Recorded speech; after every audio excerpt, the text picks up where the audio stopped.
Ang batayang konsepto ng nasyonalismo, kasarinlan at pagkabansa. Ang ideyang nasyonalismo ay nagkaroon lamang ng katuturan sa halos pagtatapos na ng ika-20 siglo.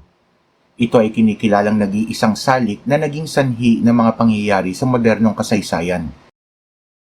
Ang ika-19 na siglo ay tinawag na Age of Nationalism sa Europe at nasaksihan naman ang pag-usbong nito sa Asia at Africa noong ika-20 siglo, kung kailan at saan naganap ang daluyong ng pakikibaka ng mga kilusang nasyonalismo. Ang konsepto ng nasyonalismo at pagkabansa. Ang nasyonalismo ay tumutugon sa malakas o matibay na pakiramdam ng katapatan at debosyon sa sariling nasyon o estado na karaniwang may kasamang paniniwala sa kahigitan o kaibahan ng sariling nasyon sa iba. Ito ay tumutukoy sa matibay na ugnayan ng isang pangkat ng taong may iisang kasaysayan, wika, relihiyon at kultura. Ang sumusunod ang kinikilalang elementong bumubuo sa ideya ng nasyonalismo. Pagkakakilanlan at pagiging miyembro o kasapi ng isang pangkat. Ang nasyonalismo ay tumutukoy sa damdamin ng isang individual na siya ay kasapi ng isang pangkat na may iisang katangian, wika, kultura, etnisidad at kasaysayan. Itinataguyod nito ang ugnayan ng pagkakaisa sa isang samahan o pangkat. Mahalaga sa nasyonalismo ang pagkakaroon ng isang nasyonalidad na siyang bubuo sa isang estado kung saan kabilang ang lahat ng miyembro ng nasyonalidad na ito. Pambansang pagmamalaki.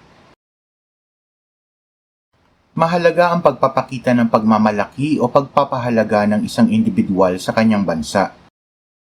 Ito ay nakakapagpatibay sa pagkakaisa at patuloy na nakakaganyak sa isang individual na makaambag sa kagalingan ng isang bansa. Ang patuloy na pagpapahalaga ng isang individual sa kanyang bansa ay nakakapagpatibay hindi lamang ng damdaming nasyonalismo, kundi ng damdaming patriotismo o pagkamakabayan. Ang kahalagahan ng nasyonalismo.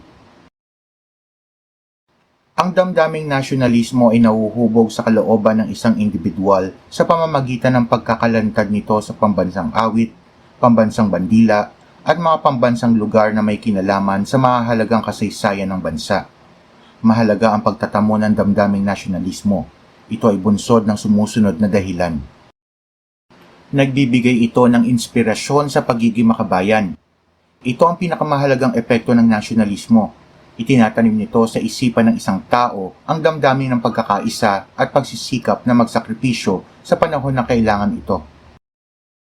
Ito rin ang nagbibigay inspirasyon sa mga mandirigma para sa kalayaan na manindigan para sa karapatan ng kanilang bansa at kababayan laban sa paniniil ng mga dayuhang porsa. Ito rin ang dahilan kung bakit sinisikap pangibabawa ng isang bansa ang ibang bansa at maprotektahan ang kanilang hangganan. Nagdudulot ito ng pagkakaisa sa gitna ng pagkakaiba-iba. Pinag-iisa ng nasyonalismo ang mga tao. Sa panahon ng globalisasyon, ang karamihan ng mga bansa ay multikultural, nagkakaiba ng relihiyon, paniniwala, kulay at gawi na naninirahan sa iisang teritoryo. Ang pagkakaibang ito ay nagiging mapayapa bunsod ng damdaming nasyonalismo. Itinataguyod nito ang pagsasarili. Ang damdaming nasyonalismo ang nagsusulong sa mga tao na pagsikapang maging malaya at libre mula sa impluensya at dominasyon ng ibang kultura. Binubuhay nito ang damdamin ng mga taong nagtatrabaho para sa kanilang bansa at tanggihan ang puwersang pagbabago na nagmumula sa panlabas na impluensya. Ito ang nagbibigay ng sigla sa mga tao na panatilihing sapat ang mga pangangailangan sa kanilang bansa sa pamamagitan ng paggamit ng sariling yaman at pag-produce ng mga industriya. Itinuturo nito sa isipan ng mga mamamayan ang pagmamalaki ng kanilang pambansang pamana. Ito ay nakakatulong sa pag-unlad ng kultura ng isang bansa at nagtutulak ito ng pagpapabuti at pag-unlad.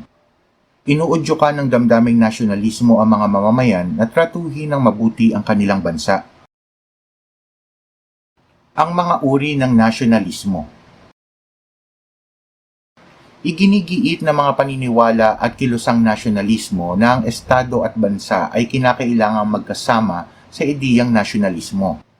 Ang sumusunod ay uri ng nasyonalismo na nakakategorya sa nasyonalismong pangkultural, pampolitikal at pang-ekonomiya. Nasyonalismong etniko.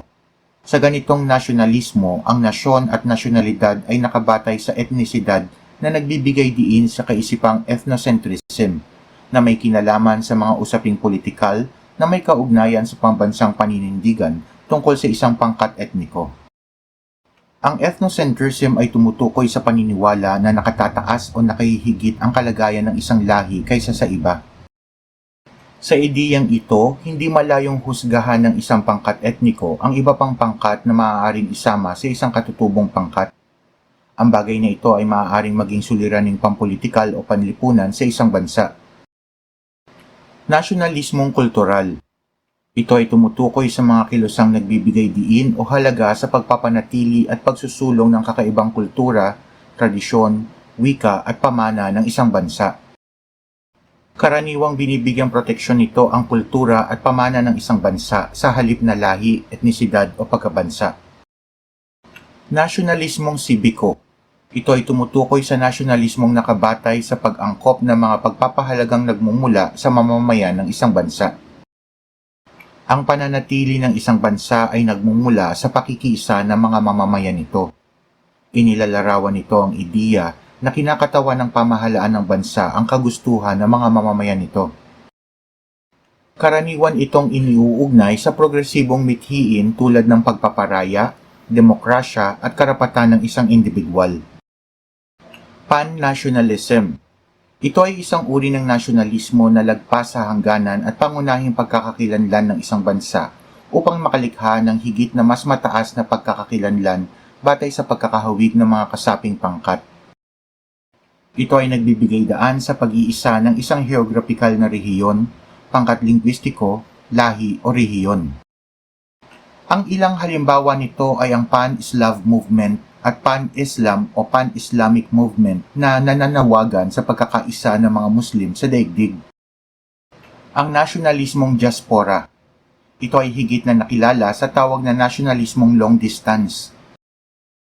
Ito ay tumutukoy sa damdaming nasyonalismo ng mga diaspora tulad ng mga Irish na nasa Estados Unidos, mga Hudyo na naninirahan sa maraming bahagi ng daigdig matapos mapaalis sa Jerusalem, at mga Lebanese sa Estados Unidos at Africa, at pati na ang mga Armenian na naninirahan sa Europe.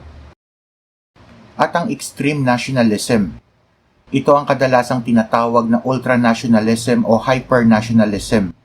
Ang ganitong nasyonalismo ay lumilikha ng damdaming labis na paniniwalang kahigitan ng sariling bansa o lahi sa iba. Ito ay maaaring lumikha ng matinding galit o takot sa mga dayuhan at pagsuporta sa otokratikong pamamahala. Maaari din itong maging sanhi ng tensyon sa pagitan ng mga bansa, pagsupil sa kinikilalang mahinang pangkat ng tao, at pagwawalang bahala sa mga institusyong demokratiko. Mahalagang maunawaan na bagamat likas ang pagmamalaki sa sariling bansa o lahi, hindi ito dapat maging sanhi ng pagkawala ng respeto sa ibang bansa, lahi o kultura ng ibang bansa. Paniniwalang nasyonalismo at damdaming patriotismo. Ang nasyonalismo ay paniniwala na nagbibigay diin sa kadalisayan ng sariling bansa kaysa sa iba. Ito ay karaniwang pinatitibay ng malakas na damdaming pambansang pagkakakilanlan at malalim na pagnanais na mapanatili o maitaguyod ang interes ng bansa. Mahalagang maunawaan na ang nasyonalismo ay maaaring maging positibong pwersa na nakahihimok ng mga pagkilos para sa kalayaan at pagsasarili, pagsasakripisyo para sa bayan, pagtatanggol sa soberanya, pagmamahal sa sariling wika at iba pa. Ngunit maaari din itong maging mapanganib sakaling maugnay sa pagkakaroon ng negatibong saloobin, tulad ng pagtanggi o diskriminasyon laban sa ibang bansa o mga banyaga na kadalasan ay pinaniniwalaang ang mga ito ay maaari magdulot ng panganib sa iba batay sa pagkakakilanlan o mapagkukunan ng bansa. Ang hindi patas na pagtrato sa iba batay sa pagkakakilanlan o etnisidad nito, kakulangan ng pag-unawa sa kultura ng iba o pagiging marahas sa gawin ng ibang kultura. Ang patriotismo ay tumutukoy naman sa malalim na katapatan at debosyon o pagmamahal sa sariling bayan. Ito ay karaniwang may kasamang pakiramdam ng pagmamalaki sa kasaysayan, kultura, at mahalagang bagay na may kinalaman sa sariling bayan. Ito ay nagbibigay diin sa mga positibong aspekto ng sariling bayan, kung kaya't ang isang patriot ay nagsisikap na makaambag sa pagpapabuti nito. Saklaw ng damdaming makabayan ang damdaming pagtugon sa tungkuling pansibiko at tungkulin sa kapwa mamamayan gayon din sa bayan. Ang patriotismo ay madalas na nauugnay sa pakiramdam ng pagkakaisa na hindi kinakailangang bumukod sa iba o ibukod at idiskrimina ang mga naiiba.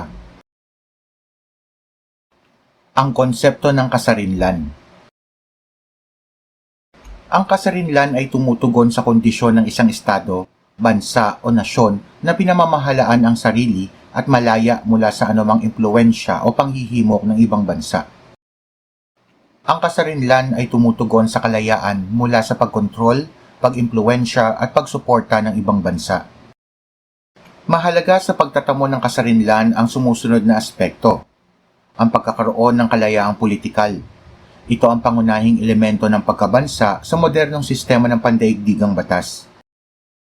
Isa sa mga tradisyonal na kailangan sa pagkabansa ay ang kasarinlan sa panloob at panlabas na usapin. Ito ay tumutugon sa kakayahan ng isang bansa na pamahalaan ang sarili. Ito rin ang pinakamahalagang katangian ng demokratikong lipunan. Pansariling pagpapasya. Malaki ang kaugnayan ng pansariling pagpapasya sa pampulitikal na kalayaan. Ito ay tumutukoy sa prinsipyong ang lahat ng nasyon o tao ay may karapatang pumili ng kanilang kalagayang pampulitikal, uri ng pamahalaan, at kahihinatnan ng hindi pinanghihimasukan ninuman. Ito ang puwersang nagsulong sa kilusang nasyonalismo noong panahon ng dekolonisasyon at paglikha ng mga bagong nasyon sa Timog Silangang Asya. Kalayaang pang-ekonomiya. Ito ay tumutukoy sa kakayahan ng isang nasyon na mapanatili at mapaunlad ang sariling ekonomiya nang hindi gaanong umaasa sa tulong panlabas o upang makaiwas na mapangibabawa ng ibang nasyon. Ito ay maaaring matamo sa pamamagitan ng industrialisasyon, pakikipagkalakalan, at mga alituntuning pang-ekonomiya na makatutulong sa pagsasarili. At ang kalayaang pangkultural. Ito ay tumutukoy sa kakayahang mapanatili at mapaunlad ang pagkakakilanlan, tradisyon, at pagpapahalaga ng isang nasyon bagamat ito ay bukas sa pakikipag-interaksyon sa ibang kultura.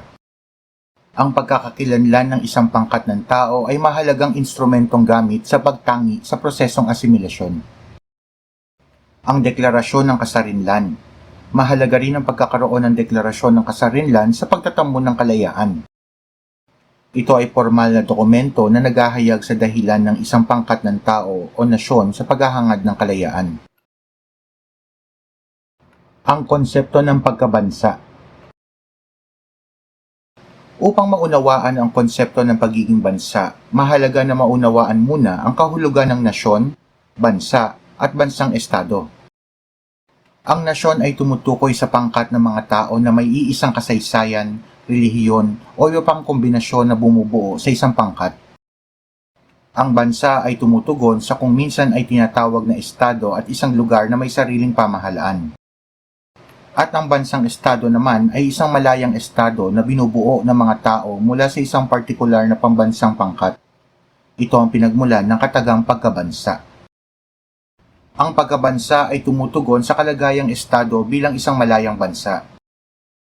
Ang kalayaan ay kondisyon ng isang bansa, nasyon o estado kung saan ang mga naninirahan o bahagi nito ay nagsasarili ng pamamahala at karaniwang may kapangyarihan sa isang teritoryo. Saklaw ng pagkabansa ang mga aspektong personal o pangkatang pagkakakilanlan, kasaysayan, kultura at estadong politikal. Ang pagkabansa ay hinangad ng mga bansa sa Timog Silangang Asya at ito ay natamo matapos ang pakikibaka ng mga nasyonalista laban sa mga kolonyalistang kanluranin. Ang batayang konsepto ng nasyonalismo, kasarinlan at pagkabansa